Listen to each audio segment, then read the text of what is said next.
मेरे को भी ले लेना थोड़ी सी। देख सकते हैं गाइस, यही है मेहंदी आर्टिस्ट। हाँ लड़का के पड़ा होगा।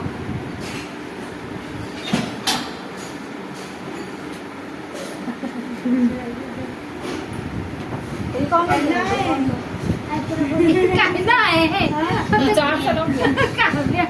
40-45 साल तो हो गया है। ये लग चुका है यहाँ पर मेहंदी।